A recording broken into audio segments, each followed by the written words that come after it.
Thank you, Jeff. My name is Jesse Taylor. I'm Vice President of RPAG. I run our business development and partnerships. So we're going to hop right into the questions here. We're going to start with Dan. How is AI transforming the retirement landscape, and what are the most significant changes that you've noticed so far? Yeah, and I'd like to preface too, that it wasn't the concert that Dave Grohl broke his leg. It was after he had broken his leg and he was on stage.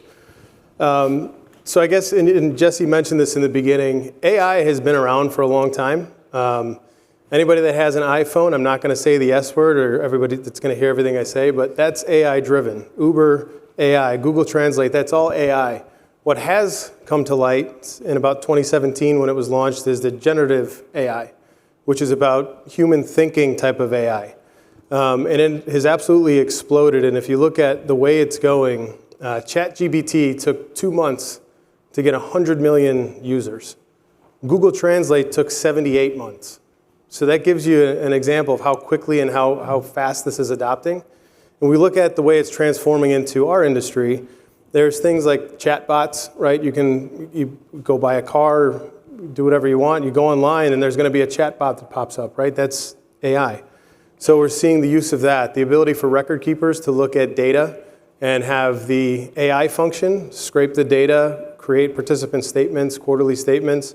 So it's all about efficiency, and we see that continuing on more and more. And if you go through the TPA side of the business, plan design, how is AI utilizing all the data that's out there to basically reduce the amount of time, and there's some stats I'll probably throw out in a little bit, but just think about all of your day-to-day functions, things that can be utilized or used from an AI tech data standpoint, as well as just looking at algorithms for target dates or whatever investment strategy you have. I know we just had the target date panel up here.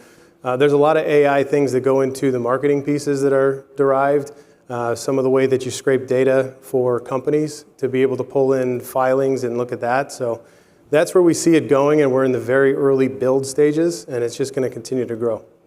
Alex, what are some of the most significant changes that you've observed? Yeah, absolutely. And Dan, I think you made a couple great points.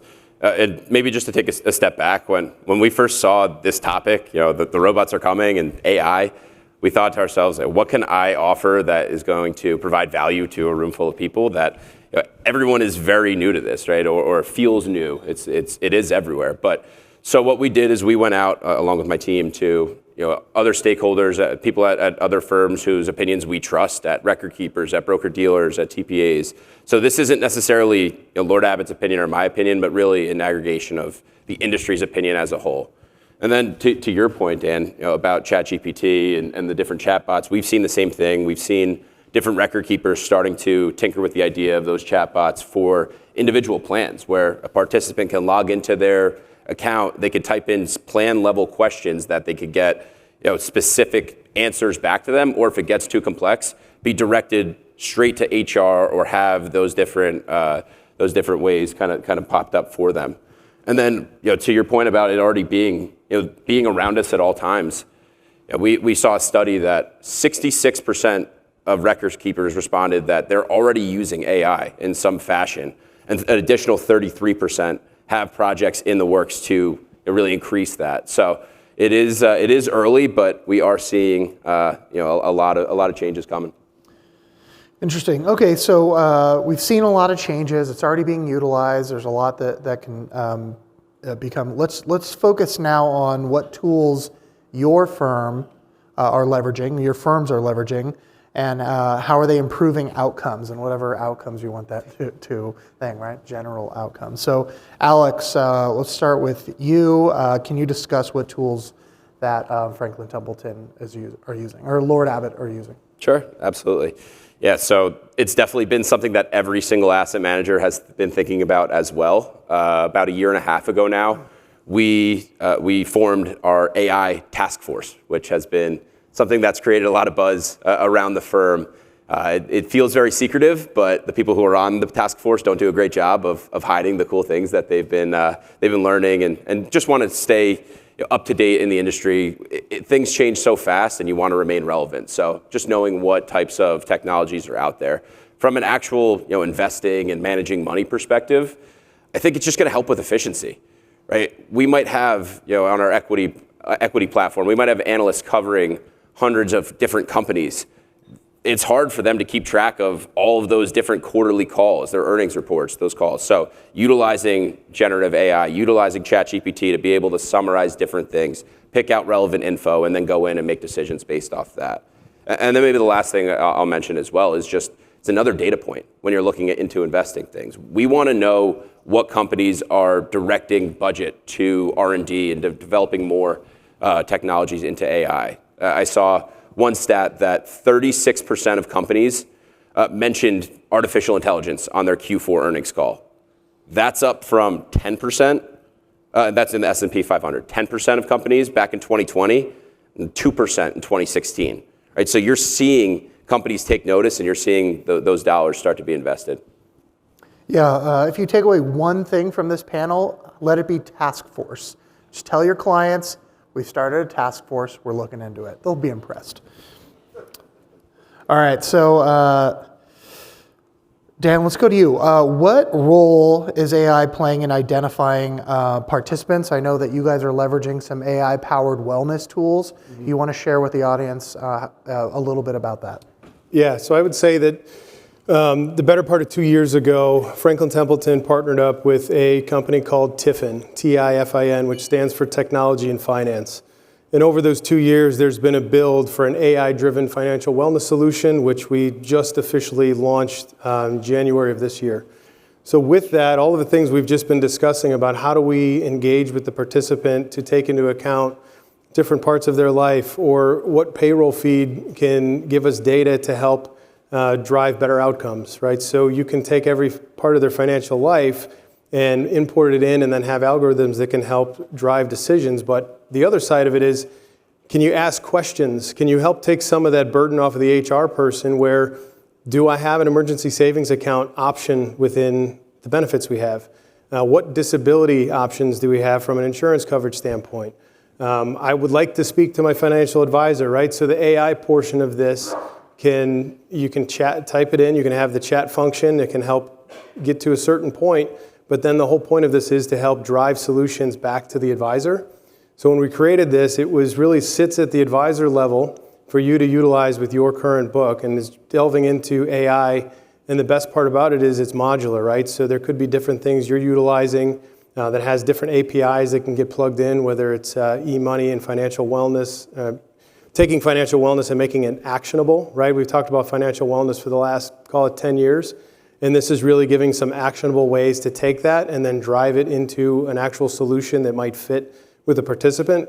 But it also takes some of that legwork or guesswork out of risk questionnaires.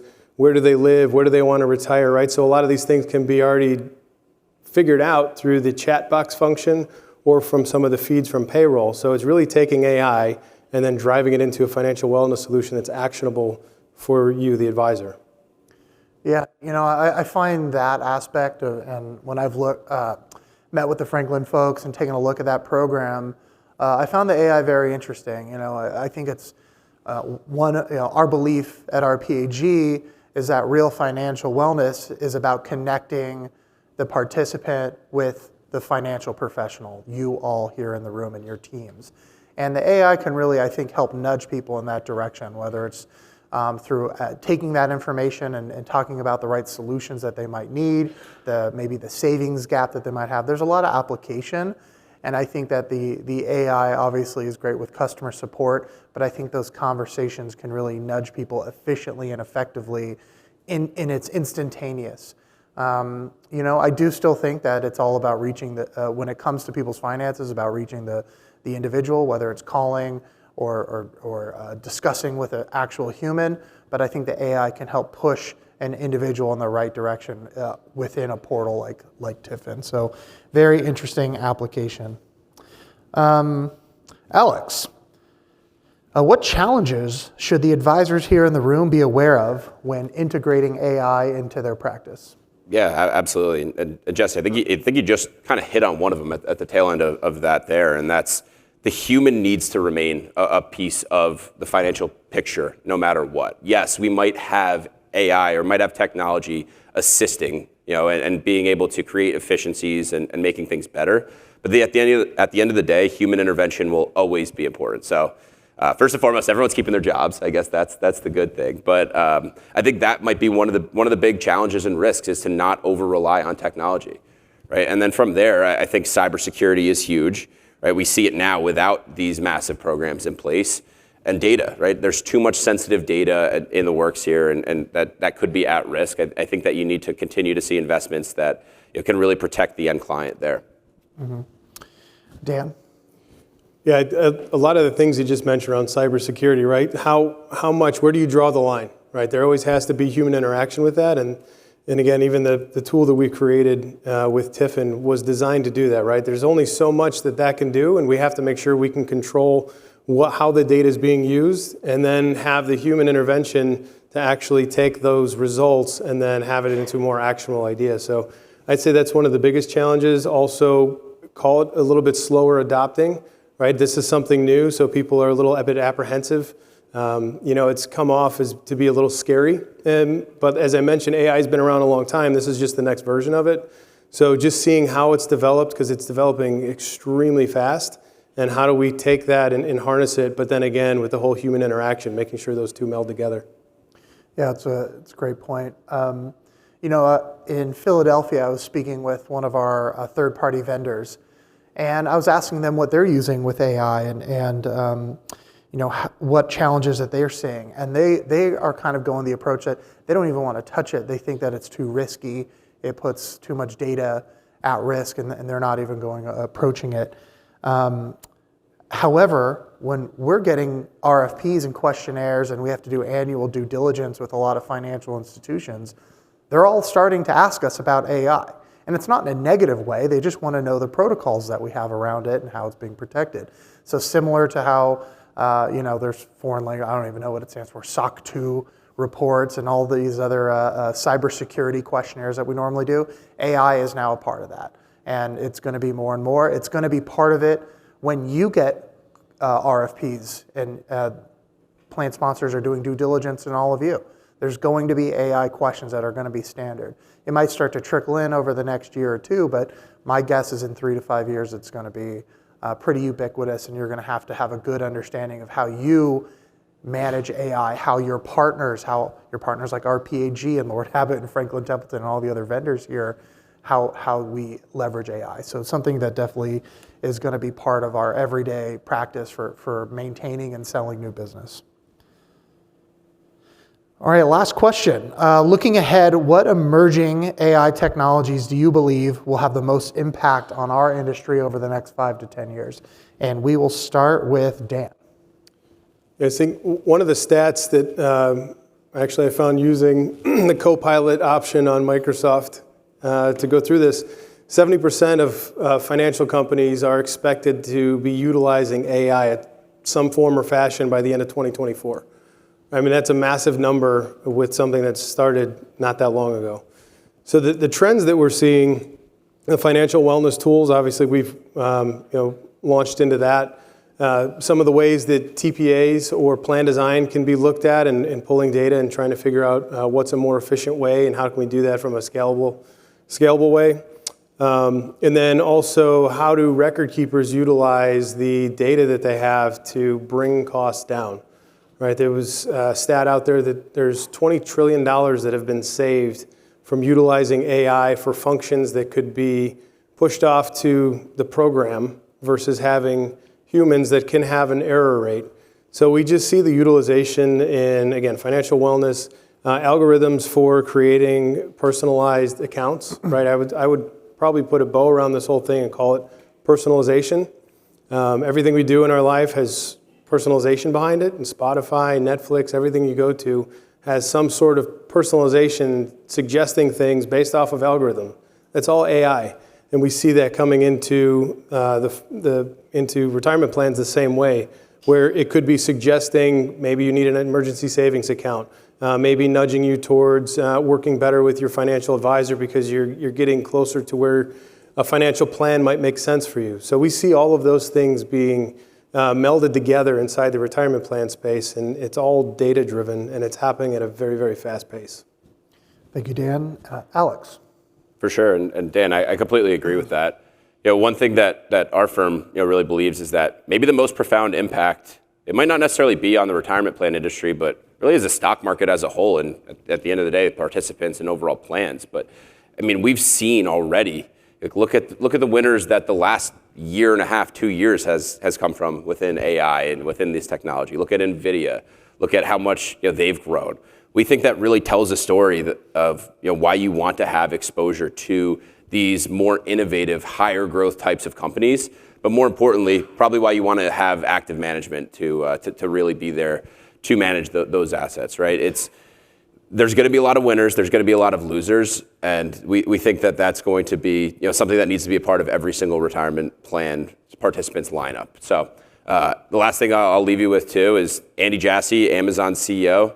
He just released his letter to shareholders maybe a week or two now ago. He mentioned that he believes that AI will be the biggest technology since the launch of the internet. So we truly believe that it's huge. It's going to continue to get bigger, and there's going to be a lot of investment opportunities to take advantage of it. Well, we made it 20 minutes with two of the world's leading asset managers, and NVIDIA was finally mentioned after 20 minutes. So I think we did a good job there. Thank you both to Alex and Dan, and to Lord Abbett and Franklin Templeton for coming up here, giving your thought leadership. Thank you for listening. We do have a few minutes, and we're happy to take a couple of questions. All right, well, a question that we got last time in the last session was, the last city was, are we in an AI bubble right now when it comes to valuation and to companies in the space? So let me ask that. Anyone want to fill in on that? Alex, that's a good one for you to take. Sure. Listen, I think I hit on it a little bit there in my previous comments, but maybe, right? We saw it with the internet, right? Where there were a lot of losers that came out of that, a lot of worthless companies, but there was also a ton that are still around today that are the most important, powerful companies in the world, right? We do think that the biggest leaders of the market are still yet to come, or still growing now. But at the end of the day, I think that's why active management is so important, right? The market is completely, they love when you talk about AI, when you talk about all this technology you're investing in, but there are going to be winners, there are going to be losers, and you definitely want to get ahead of that. Another question we got in the last city was, how can an advisor start today? What can they do? And I would say join tomorrow afternoon's session during the RPAG technology workshop on AI and how to leverage it for marketing. I think it's a low risk, high reward way to start entering into the AI space. I think it helps you be more efficient when saying, hey, how can I leverage tools like ChatGPT or other industry commercially available tools to help with your social media marketing, your email writing, and I would say more email blast content. Really good stuff, low risk, high reward. You're not putting yourself, your client data out there to the world. You're just helping yourself write a little bit more creatively and efficiently. So that's our time for today. I want to thank you. If you have questions for us, we'll be around today. And I appreciate the time. Thank you so much. And thank you to our panel. Thank you.